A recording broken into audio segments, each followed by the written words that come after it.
তাহলে আজকে খুব মজা হবে। আরে তুই একটু বস, আমি একটু ফ্রেশ হয়ে আসি। আচ্ছা ঠিক আছে ঠিক আছে। আচ্ছা ভাইয়া চলো তাড়াতাড়ি। রাহুল, স্যার,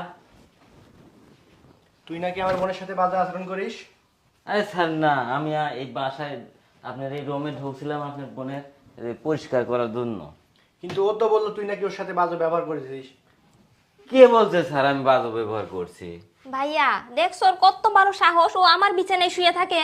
কি রে, এটা আমি স্যার। নিজের চোখেই দেখলাম। স্যার আমি পরিষ্কার করতে করতে একটু মাথাটা তো ধরে গেছিল, যার কারণে একটু গোড় দিয়েছিলাম।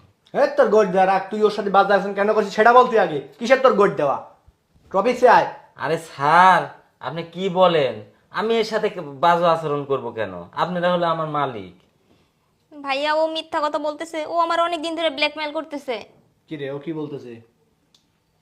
স্যার থামেন থামেন, আমি একটা ভিডিও দেখাচ্ছি, দেখালে কি বুঝতে পারবেন না স্যার? আচ্ছা কি ভিডিও দেখাবি দেখা। কি রে, তার মানে কি তোর দোষ? না না ভাইয়া আমার স্যার এই কোনো দোষ ভিডিওটা নাই। দেখলেই বুঝতে পারবেন না আপনার বোন কতটা খারাপ। কোথায় ভিডিও কো?